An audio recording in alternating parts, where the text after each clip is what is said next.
si Manong Ernesto. Galit na galit at sinabing walang pamundangan umano si Biboy. Dati pa daw niya sinasabihan si Tio Ben na huwag magtitiwala kay Biboy pero sadyang napakabait na daw talaga ni Tio. Ngayon alam ko na. Alam ko na yung dahilan. Yung si Biboy, ang parang yan. Kumanda sa akin yung animal na kapag nagpakita yan eh. Yung iya mo na pumatol sa katiwala eh. May kasalanan din yan eh. At kung hindi ako nagkamali, ay sila ng tiya mo yung napapabahan niya sa tiyo mo. Wika ni Manong Ernesto. Hindi ko alam pero tila ba nabunutan ng tinik ang dibdib ko. Naging maluwag na kasi nun. At bukas na akong makipag-usap sa mga bagay na ang saklaw ito. Ay ang iskandalo nila tiya.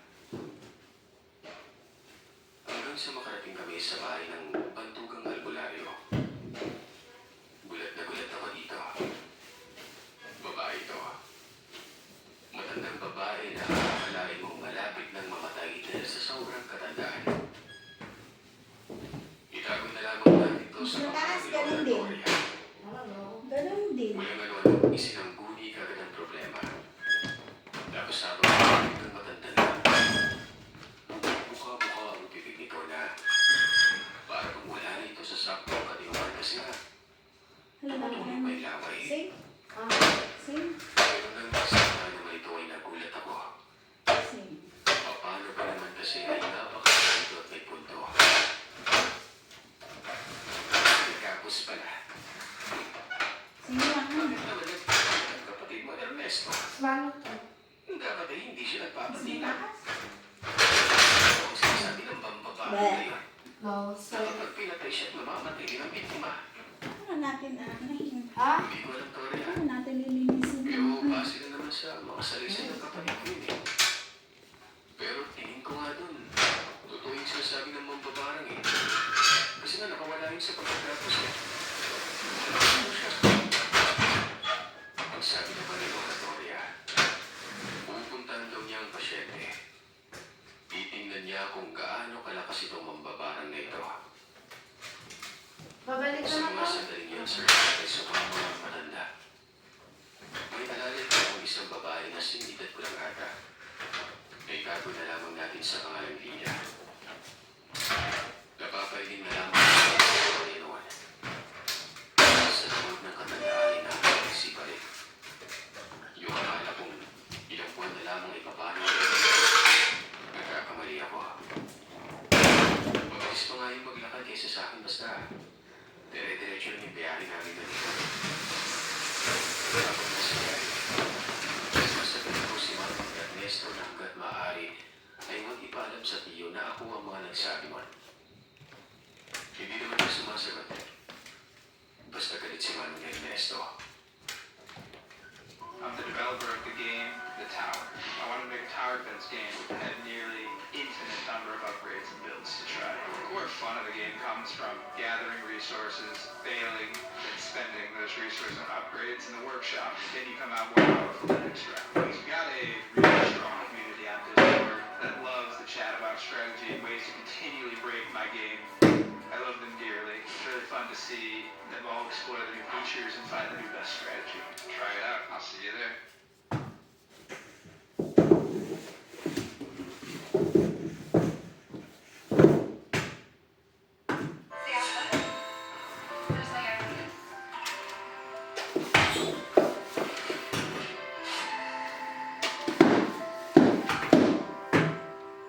Where are you living?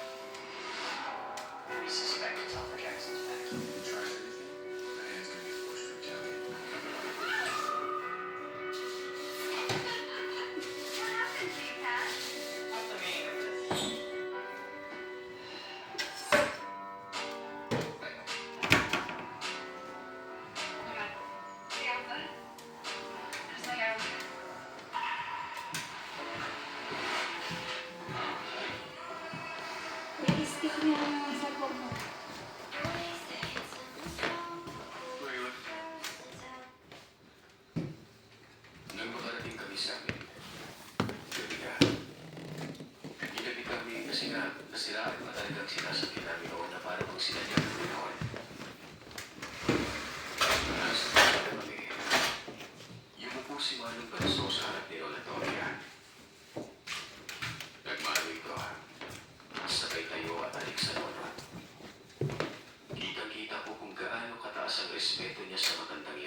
nagsimula itong si Manong Banso kay Manong Ernesto.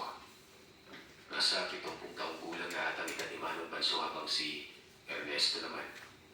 Presko pa ang mukha na parang nasa 60s pa lamang.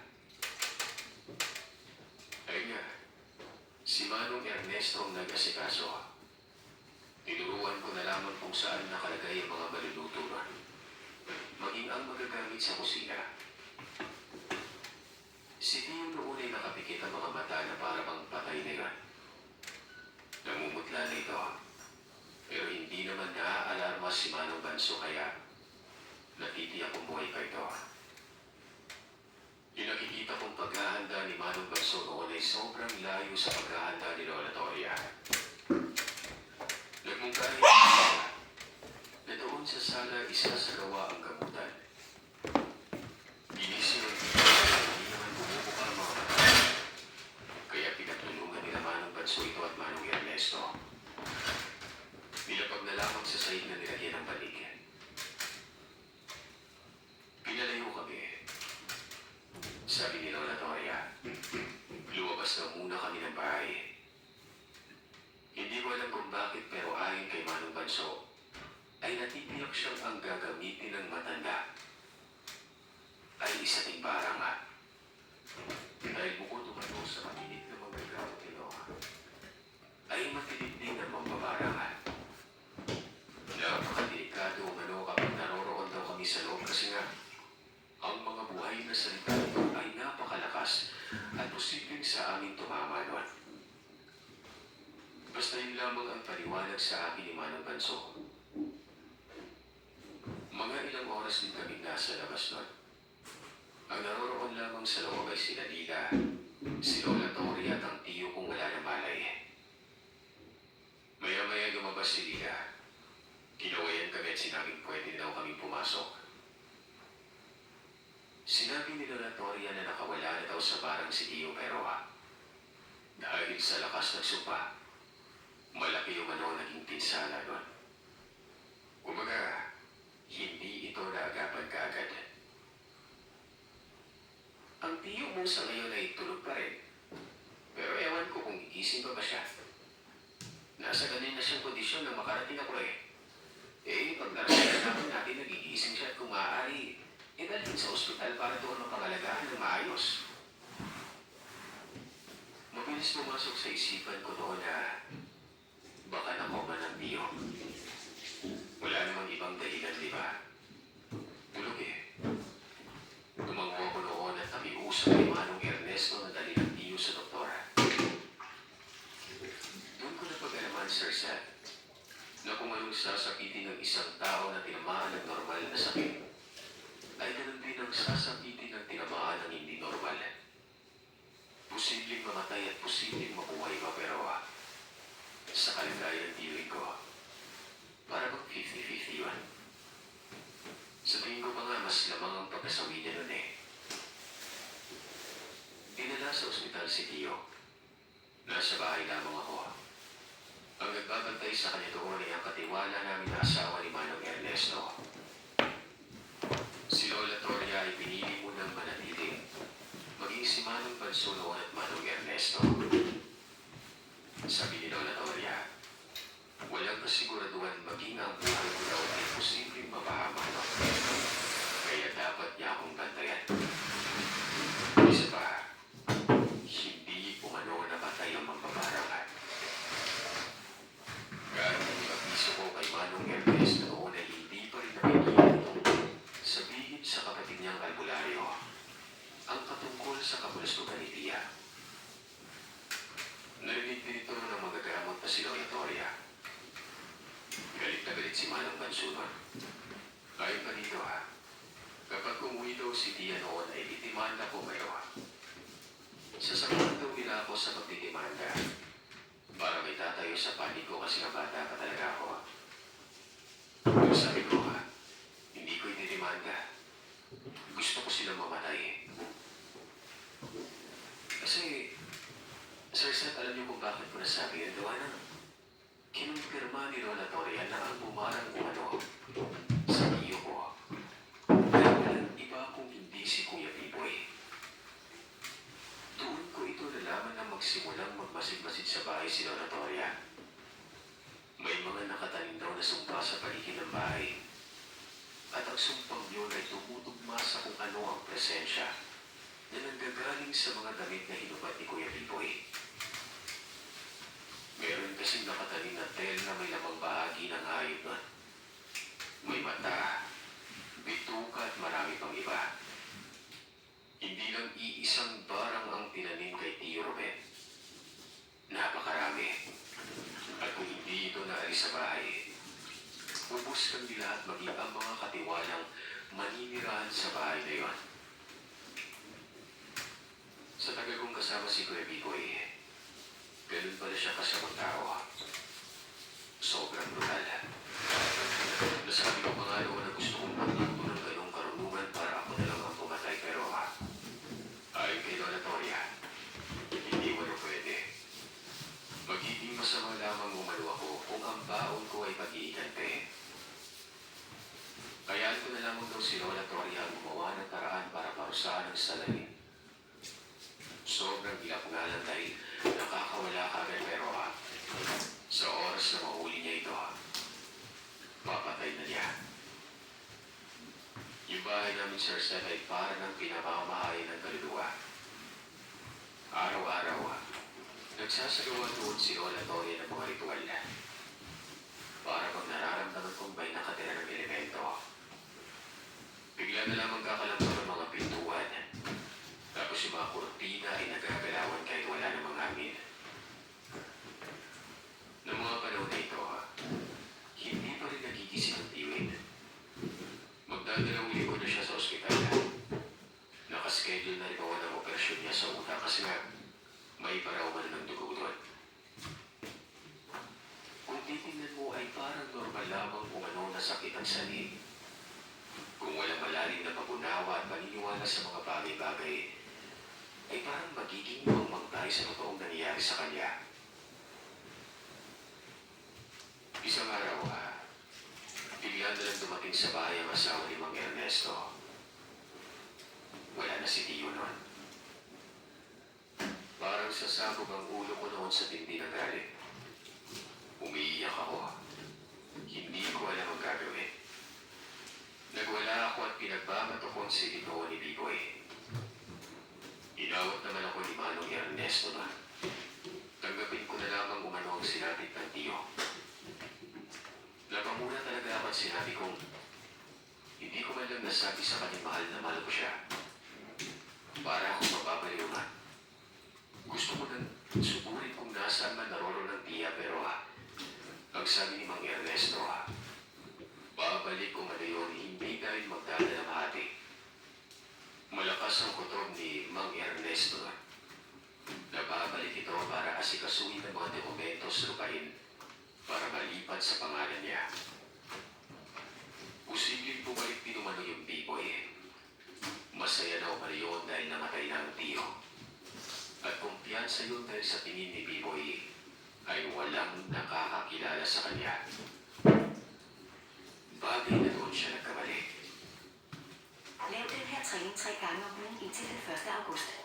I august vil du takke dig selv for at være startet med calisthenics. Hvis du ikke kan lave 50 armbøjninger, er du nødt til at lave den her 28 dages calisthenics træningsudfordring fra Vitamin. Den er fyldt med kropsvægtsøvelser, hvilket hjælper dig med at få styrke og opbygge muskler uden at skulle forlade hjemmet. Træningerne tager kun 15 minutter om dagen. Habang pinaglalamayan ng Tio Ben, ayun ang nangyari. Nagpakita si Tia Arosa. Napakakapal na mukha. Umiyak pa yung animal. Nagpakita si Tia Arosa. Napakakapal na mukha. Umiyak pa yung animal. Nasa dila ko na noon ang pagsumpat na sa maraming tao doon. Mga kakilala ng Tio at nagpakita si Tia Arosa. Napakakapal na mukha. Umiyak pa yung animal. Nasa dila ko na noon ang pagsumpat na sa maraming tao doon. Mga kakilala ng Tio at nagpakita si Tia Arosa. Napakakapal na mukha. Umiyak pa yung animal. Nasa dila ko na noon ang pagsumpat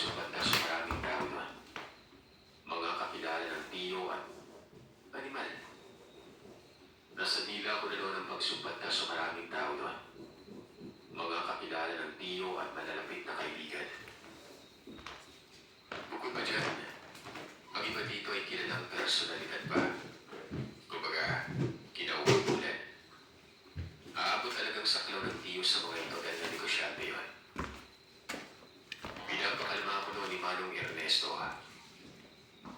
Wala noon si Manong Banso. Umuwi ito. Pero si Lola Toria ay nasa loob lamang ng bahay. Doon ito sa silid ko kasama ng apo niya at nagtatago doon. At alam niyo ba, Sir Stan, kung ano ang ginagawa ni Lola Toria bukod sa pagtatago, naghahanda na ito sa kung ano ang gagawin kay Biboy. Pero ingat, hindi nagpapakita to ng taong ito. Hindi ko pinapansin si Tia. Pangiti-ngiti pa ito sa akin pero hindi ako nagbigay ng simpatya. Ang nasa isip ko noon kapag nabigyan lang talaga ako ng pagkakataon, papatayin ko siya. Doon pa natulog si Tia. Parang hindi niya ramdam na malamig kami sa kanya. Maliban na lamang doon sa wala pang nakakaalam sa sitwasyon. Kasi nga, pinapansin si Tia at nire-respeto din. Sumunod na araw nakita ko ang Tia na may hawak-hawak na papel. At kung hindi ako nagkakamali ay dokumento na ito sa lupa. Pagsapit ng hapon ay may dumating doon na isang disenteng tao. Kaibigan niya ng tiyo na isang abogado. Pasimple akong lumapit sa kanya. Hanggang sa narinig ko ang pinag-uusapan nila. Patungkol ko sa ari-arian ni tiyo. Galit ang Tia Rosa na para bang may problema. Hanggang sa narinig kong hindi pwedeng malipat ang ari-arian ng tiyo dahil hindi umano legal ang kasal nila noon. Bata pa si Tia noon. Nasa 16 na taong gulang. Hindi sila nagpakasal ulit sa West nang tumutong nasa saktong edad ng Tia kaya mapupunta umano ang ari-arian sa pinakamalapit na kamag-anak. Siyempre, nabanggit ang pangalan ko doon, Sir Seth. Pati mali siya ako, pero detalyado kong pinapakinggan ang lahat ng pinag-uusapan nila. Habang nilalasap ko ang sarap ng karma, nagpatuloy pa ako sa pakikinig sa kanila. Ayon sa abogado ay pwede daw makasakamay ng Tia ang ari-arian. Yan ay kung papayag ako. May papipirman lang pero dapat ay nasa hustong edad na ako noon bago mangyari yun. Habang inaantay umano na umabot ako sa edad na yun ay kailangan akong alagayan ni Tia na maigi. Hey, you get the last guy. Yeah. Napangiwi ang bibig ko nun. Kapos sa sarili ko, kahit anong gawin mo, hindi ako papayag. Dali-dali na akong umalis noon. Ang mga nalaman kong impormasyon ay sinabi ko kay Manong Ernesto. Ayon pa sa matanda, mabuti daw at hindi pa naligan ang kasal nila dati. Kung naman ang kalalabasan, mapupunta sa ari-arian kasi nga walang ibang malapit na kamag-anak ang tiyo. Bukod pa dyan, dalawa lang din silang magkakapatid. Ang tatay ko na Yumao at ang tiyo Ruben. Habang nasa kasagsagan ng lamay ay panisipan sa akin ng Tia. Para bang gustong lumapit nito Hanggang sa noong malapit ng Pilipino ng tiyo, bigla na lamang itong naglaho nun. Hindi ko alam kung dala ba niya ang mga papeles kasi nga nawala yung malaking envelope sa aparador. Hindi naman ako nag-alala dahil kahit anong gawin niya doon ay hindi malilipat sa kanyang ari-arian. Hindi na bumalik yun hanggang sa nailibig na lamang ang tiyuin na para bang alam niya kung anong mangyayari pagkatapos ng libing. Sabi ni Manong Ernesto, isumbong na umano namin sa kinauukulan pero ginipong huwag na. Dahil bukod sa kakulangan ng ebidensya ay wala din maniniwala na parang ang kinamatay nun. At kung patungkol naman doon sa relasyon nila Biboy,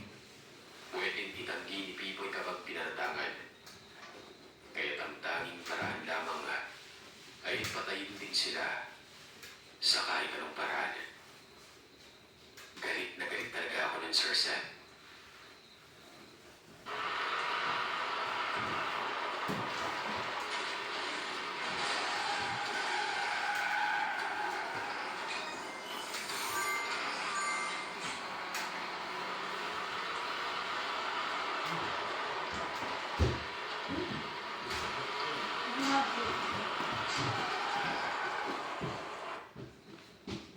May sinabi sa akin si Lola Tonya.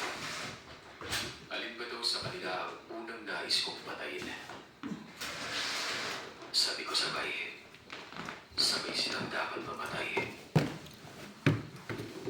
Nahanapan ko na ng paraan. Yung sarap upang na ginamit, ibabalik natin kay Biboy. Habang ang tiya mo naman pwede kong patayin ora mismo. Wala naman siyang proteksyon at tiyak tatama ka agad ang gagawin ko.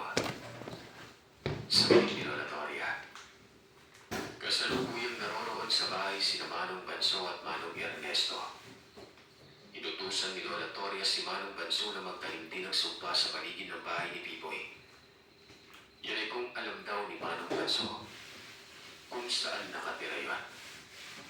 Napakainap kasi nito at hindi matukoy ng Lola Toria ang lugar. Walang ano-anong sinabi ni Manong Banso na aalamin niya kung saan. May nakapagsabi naman sa kanya na isang katiwala din namin na namataan daw sa isang lugar si Biboy. Doon ito sa may Coronadal.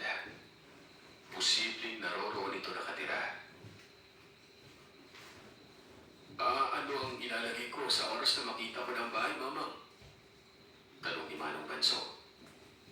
Ayon kay Lola Toria, bukas niyo ano ibibigay. Paghahandaan niyo muna ito. Manong Banso, pwede po ba akong sumama? Ang sabi ni Manong Banso, mahaba na umano ang pag-iiban ko sa eskwela. Siya na umano bahala doon pero iniin ko na wala na akong ganang mag-aral. Nagkatitigan si Manong Ernesto at Manong Banso. Sabay pang tumango ang dalawa at sinabi ni Manong Ernesto noon, nasasama na rin siya.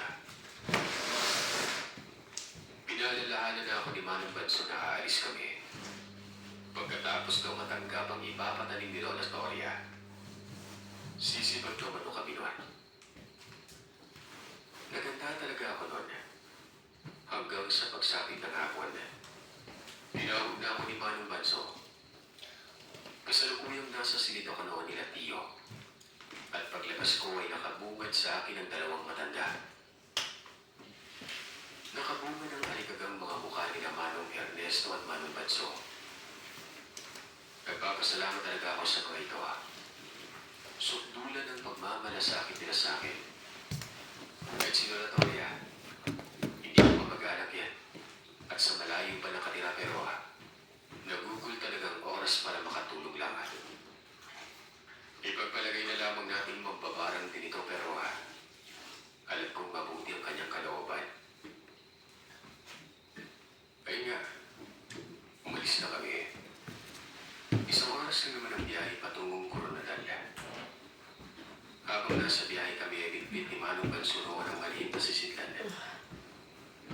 Bet pag ito, Sir Sal. Nagtanong ako kung anong laman nun. Ang sabi naman ni Manong Banso ay hindi ko daw magugustuhan. Kinulit ko siya.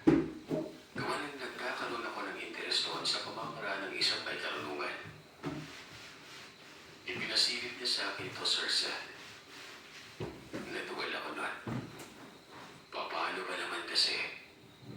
Apat na matayo na hindi ko alam kung galing pa sa hayop. Malalaki ito nakasilid sa magkakaibang supot. Ang sabi naman ni Manong Banso, yun na daw ang para tanim sa paligid ng bahay ni Biboy. Dagdag pa nito pambasag kumano yun ng karunungan para madali lang kumapit ang isa sa gawa ni Lola Toria. Sumagot naman si Manong Ernesto. Nagtanong ito kung alam na ba ni Manong Banso ang tirahan. Tumango naman si Manong Banso nun.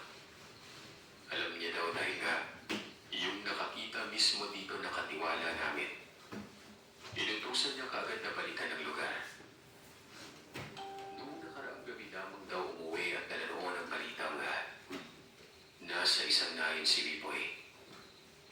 Katunayan ay nakita pa uno ito sa labas ng bahay at kasama si Tia Rosa noon. Alam ko ang lugar na yon. Kabisado ko ang pasikot-sikot dahil doon ako minsan nanatili nung may ginagamot ako. Ernesto, kapag may nangyari sa akin ay umuwi kayo. Ito ang sakaling matiktikan ni Biboy ang gagawin ko. Pero sisikapin kong malagay ng maayos ang laman ng sisidlang ito. Tumango naman ang kapatid niya at tumingin sa akin. Ay kay Manong Ernesto, huwag umano akong lalayo sa kanya. Hindi na ako nagsalita pa. Basta gusto kong matunghayan noon kung paano isagawa ang pagpatay sa kalaban. Maging ang tiya kong nagtaksil nun. Ramdam na ramdam ko pa rin noon ang katanungan na bakit kahit napakabait ni Tiyo, nagawa niya pa rin pagtaksilan. Hindi na nga sila nabigyan ng anak pero lahat naman ang kinakailangan ng tiya ay nakakamtan niya. Talagang sutil ito at hindi nararapat buhayin. Basta walang ibang laman ang isip ko noon kung hindi ang matinding galit. Nang makababa kami ng Coronadal, sumakay pa kami noon ng tricycle. May checkpoint pa nga noon kaya kinabahan si Manong Banso. Baka umano ang katinang nilalaman ng sisidlan. Mabuti na lang at hanggang sa tingin lamang sa mga mukha namin ng mga sundalo. Sabi naman ni Manong Banso ay baka-operation yun dahil nga may nangyayaring enkwentro sa pagitan ng mga rebelde at sundalo na malapit lamang dun sa lugar. Ilang saglit pa, bumaba na kami noon.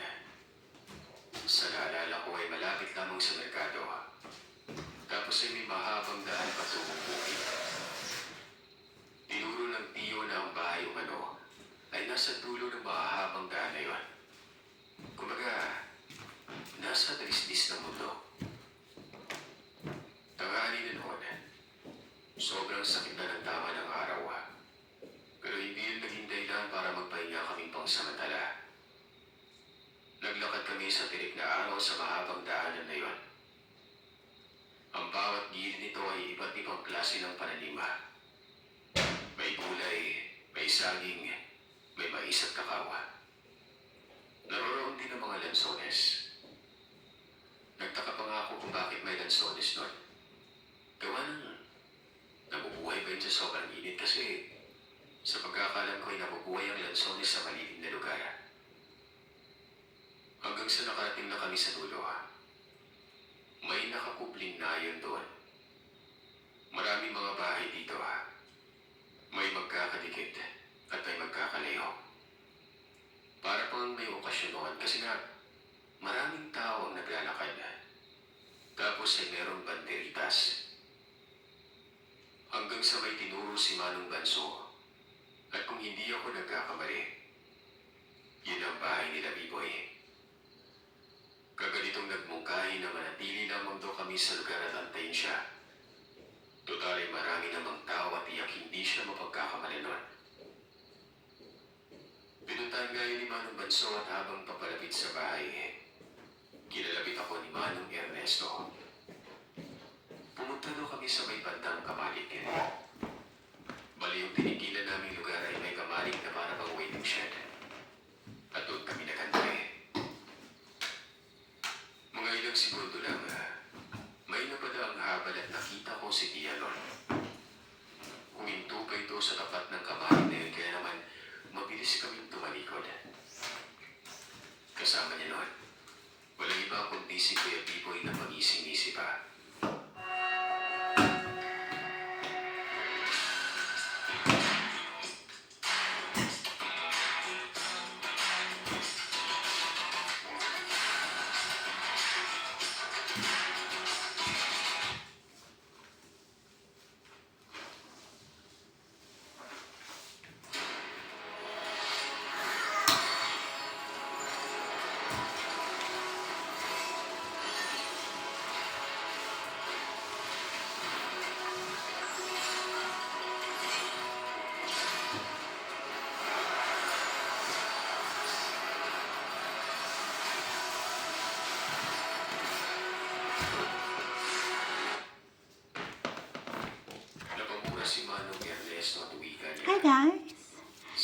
easy, Sinagawa na ng but kanyang kapatid you can do it.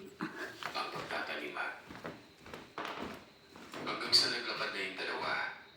At tama, doon nga ang bahay nito sa tinuro ni Manang Banso. Sobrang lakas na ng pagkabog ng dibdib ko nun. Nakahinga na lamang ako ng maluwag nang bumalik na si Manang Banso.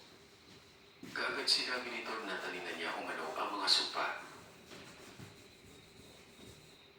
Umuwi na kayo ngayon din, Ernesto. Bigyan niyo ng hudyat ang matandang si Mamang Toria. Magpapaiwan ako dito para siguraduhin mamamatay talaga si Biboy. Tinitigan ko noon ang mga mata ni Manong Ernesto. Nakahudyat ito sa akin ang ibig sabihin na umalis na kami. Hindi ako aalis. Gusto ko makita yung pagkamatay nila. Gusto ko makita kung paano sila magdusa. Muli ay nagkatitigan ng magkapatid na ito. Ikaw na lang, Ernesto. Parang gigil na gigil ang batang to, ha? Sa bagay, hindi biro ang mga nangyari. Wala namang kalaban ng tiyo niya. Hindi naman nagbigay ng komento si Manong Ernesto, ha? Mabilis itong umalis habang si Manong Banso naman ay kinausap ako, ha? Nalaman niyang bukas ang kapiestahan ng lugar. Pwede daw kaming gumala noon pero dapat ay maging mapagmatsyag kami. Ramdam niya ko noon na napakaraming mambabarang sa lugar. Swerte na nga lang at ang mga mambabarang na ito. Sobrang abala. Kaya malaya niyang naitanim ang sumpa. Pagsapit ng gabi, napakaingay sa lugar. May itik ng baboy, kantahan at ilang pangsigawan na galing sa mga tao na tinungan. Yung iik ng baboy siguro, may nagkakatay na sa ganong oras. Natatanaw ko ang bahay nila Kuya Pipoy. May mga tao din doon at sobrang kapal ng usok sa lugar. Aminado akong nakaramdam talaga ako ng pagkapagod. Isipin niyo, ang tagal naming nakaupo doon. Napakasakit na ng balakang ko. Ang tanong ay kung saan kami matutulog. Nagsisisi tuloy ako noon. Hindi ko naisip na matatagalan ang resulta. Pero dahil na rin sa gustuhan kong matunghayan ang lahat, hindi ako nagreklamo. Hanggang sa maya-maya ay nagsabi si Manong Banso na gumala-gala daw kami. Dadaan-daan lamang sa mga kabayan tapos babalik agad. Ginawa namin yun. At sa hindi inaasang pagkakatawan, nakasalubong pa talaga namin si Tia. Nagmamadali ito habang may bitbit na malaking Tupperware. Napahinto yun at tumitig sa amin. Hindi naman kumibo si Manong Banso kaya hindi na din ako kumibo nun. Nakipagtitigan lamang kami sa kanya. Iniisip ko kapag may motibo ay aalis ang Tia pero kapag wala, papansinin kami nito. Pero alam niyo ba kung anong nangyari? Dinaanan lang kami matapos ng ilang segundong titigan. Parang hindi kami kilala. Nang makalayo ang Tia, dali-dali kaming sumirit ng lakad. Buksan mo Mabilis ito. music room. Tapos ay nagtago kami noon sa isang banda. Gapay. Natatanaw namin ang bahay nila Banso na para bang nagkakagulo doon at nakatuon ang atensyon ng mga tao sa kung saan kami nakasalubong ni Tia. Uy! Buksan mo yung music. Nalintigan na. Anong nililinis ka Kapag ba? pala hindi na lang tayo gumala, ano? Ang bilis mo naman maglinis. Ano bang nangyari, Jose? Teka pa to niya. Sa oras na may lumapit sa atin, tumakbo ka lang ng tumakbo, ha? Ako na palang umarap. Ayan mo na. Basta tumakas ka lang. Linisan mo na yan. Dagdag pa ng albularyo. Sobrang panalo-malo ng kudyat na may nangyayari na kay Biboy. Dapat sa ganung oras o ano ay may dinadaing na ito pero wala pa rin. Hindi naman ako nagsalita nun. Nagpasalamat na lamang ako at wala lumapit sa akin.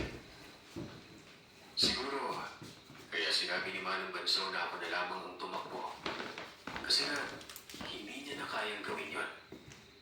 Matandang-matanda na kasi ang kapatid ni Manong Ernesto. sa akin, hindi ako nakaramdam ng takot. Desperado ako nun.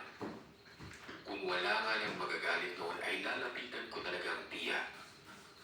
Pupulyawan ko ito sa kapulastugan niya. Sådan ser en calisthenics-krop ud. Hvis du ikke kan lave 50 armbøjninger, er du nødt til at lave den her 28 dages calisthenics træningsudfordring fra Betamy. Den er fyldt med kropsvækstøvelser, hvilket hjælper dig med at få styrke og opbygge muskler uden at skulle forlade hjemmet. Træningerne tager kun 15 minutter om dagen, og man har ikke brug for noget udstyr. Jeg er lige nu på min 3. uge af det her program, og jeg elsker virkelig resultaterne indtil videre, så jeg kan ikke anbefale det nok. Tryk på skærmen lige nu for at prøve det.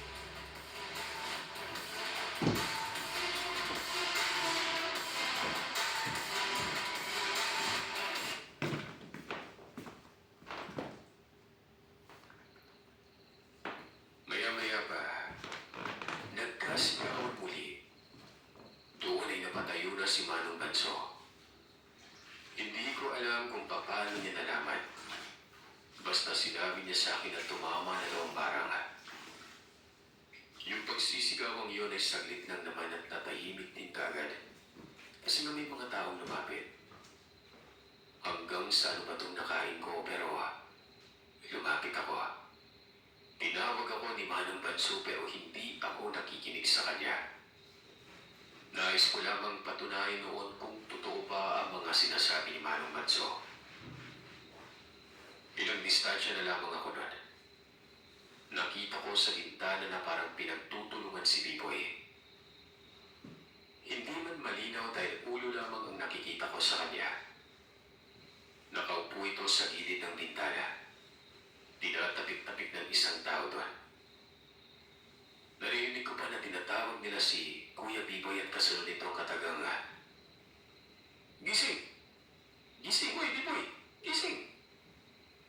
Umiyak si Tia. Pinagmumura ko siya sa isip ko. Umiyak ang animal sa taong lapas tanganan. Umiiyak siya doon sa kapit niya. Ewan ko ba? Mas gwapo naman ang tiyo kumpara kay Kuya Biboy pero kapit na kapit si Tia doon. Ilang saglit lang ay muling nagkasigawan. At ang sigaw na yun ay kasama na doon ang katagang may lumalabas na sa lagubang sa bibig ni Biboy. Napangimi na lamang ako noon at dahil nasa bintana ang Tia. Tinawag ko ito at lakas loob kong sinabi na, "Hoy, Taksil! Susunod ka na dyan!" Pinandilatan ko siya ng mata at tinuro ko ng kamay. Kitang-kita ko kung paano matulala ang Tia Arosa. Gulat na gulat. Mabilis akong naglakad doon pabalik. Nakita ko si Manong Banso doon sa may kamalig. Galit na galit ito at ang sabi ay bakit pa daw ako lumapit. Kumbaga, magiging halata na mga kalaban namin kung sino ang dahilan. Sabi ko naman, kahit hindi naman ako magpakita talagang may motibo na sila. Wala namang gagawa ng iba kundi ang kalaban lang. Hindi na umibig pa si Manong Banso noon. Dali-dali kami umuwi. At nang makarating kami sa bahay ay nakita ko si Manong Ernesto na nakapungad sa veranda. Nagkakapito naglalaro ng baraha. Pagsabi sa akin ni Toria na tumama ng barang, naglaro na ako ng baraha. Ito, binili ko. Gagamitin ko sana sa labi ng tiyo mo pero di ko matintong Hindi ko nilabas. Hindi ko lang nilabas para pangunahan yung lamay ni Biboy Pesting yawa yun. Ang sabi ni Toria, hindi na daw sisikatan ng araw yun. Napatango na lamang ako maging si Manong Banso noon. Pagkapasok ko ng bahay, natutulog ang matanda kasama ng apo niyang si Lila sa sala. Nakita ko mga bakas ng patak ng kandila sa sahig. Tapos ay ilang mga kagamitan na hindi pa naliligpit ng matanda. Kinabukasan, nagpaalam na sila Lola Toria. Uwi na daw sila. Hindi man lang ito tinanggap ang perang inabot. May pera na ako noon, Sir Sad, na dapat ay hindi ko pa inahawakan. Nakita ko kasing lagay ng pera ni Tio. Sa katutak yun. Hindi ko na lang sasabihin ang bilang. yun dahil baka kunin ni Tia. Alam kong kasama ito sa hinahanap niya sa bahay noon kasabay ng mga dokumento. Ganoon na lamang ang pasasalamat ko sa kanila. Pero hindi talaga ako pumayag noon kung walang kapalit. Sabi ko, kung pwede ba si Lila ay doon na lang para makapag-aral din ito. Tuwang-tuwa si Lila. Mabilis na pumayag si Lola Toria.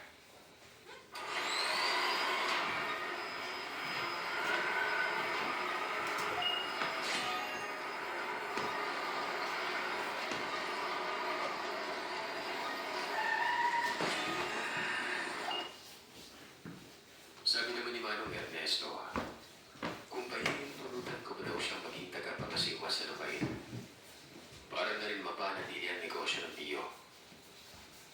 Hindi ako pagod nakapagsalita no na parang lumalabas na ako ang amo. Kailangan mo ng tulong, Jose. Hanggat buhay pa at narito ako para tumulong, huwag mong pabayaan ang iniwan ng tiyo mo. Tumawa ako noon. Sabi ko ay pinapaintulutan ko siya. Maging si Manong Bansulon. Ipinagkatiwala ko sa kanya ang taniman ng saging pero ayon dito, matanda na daw siya. Ang mga anak niya na lamang umano. Nga pala, Sir Seth, itong si Lila. Ito ang kasalukuyan kong asawa. Nagkakabutihan. Kahit ako hindi ko inaasahan. Sa bagay, kami lang naman sa bahay kaya nagkaroon talaga ng spark noon. Lalo na nung tinutokso ko noon ni Manong Ernesto. Kaya yun, yung pananatili niya ay panghabang buhay na pala. Pero bago nangyari yun, balikan muna natin yung mga araw pagkatapos mamatay si Liboy. Hindi naman nasikatan ng araw ito. Ilang araw lang ay bumisita si Tia Rosa. Parang may sakit na maluba. Napakalalim na mga mata. May timang labi at ang putla na mukha nun. Tapos kung kumilos, nanginginig ang katawan. Sinabi niyang patay na umano si Liboy. Pagkatapos din noong nagpakita ko, ay hindi na umano humihinga. Sa mga sandaling ito ay wala na si Lola Toria. Kami na lamang ni Lila doon kasama ni Manong Ernesto at mga anak ni Manong Banso. Nasa labada ng bahay ang tiya. Nagmamakaawa ito na patawarin siya.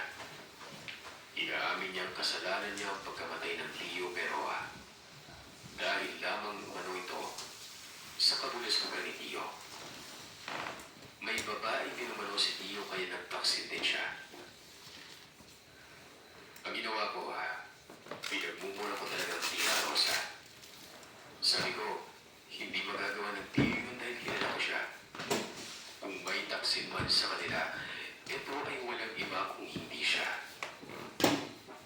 Hindi ka na naiyang animal ka. May mukha ka pang ipapakita dito. Ano? Di ba? Mampaparang din yung mga kaanak ni Biboy. Bakit hindi ko gagante? Sabihan mo, gumante. Siguro napag-isip-isip nila na kayo lang din ang may kasalanan, no? Yumayos ka dito. Wala akong pakisa kung anong mangyayari sa'yo. Wala na talaga akong pakiran. Brutal na sa brutal pero sa tingin ko ay tama lamang ang ginawa ko. Patawarin. Pagkatapos na lang mangyayari, pag-agalingin siya ni Lola Toria tapos magkakasama kami sa bahay. Huwag na. Malaki ang pinagbago ng ugali ko nun. Siguro, dala na rin ng depresyon. Pero hindi naman ako ganun ka-stricto sa mga katiwala namin. Doon lamang sa mga taong masasama kagaya ng tiya. Maraming salamat po, Sir Seth. Hanggang dito na lamang ang kwento ko. Sa ngayon ay masaya ako pero sobrang abala talaga sa trabaho. Buhay pa si Manong Ernesto. Si Manong Banso ay umanaw na. Maging si Lola Toria ay patay na. Yung bahay namin si General Santos ay pinagkatiwala ko ito sa anak ni Manong Ernesto. Nasa ibang lugar na kasi kami ang asawa ko na si Lila. Kasama ng mga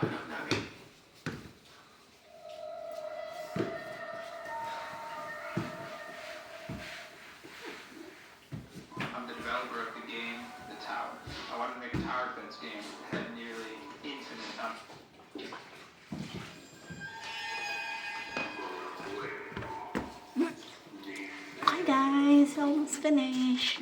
We see tomorrow yung ating nilagyan ng Bonamax. Okay? Bye!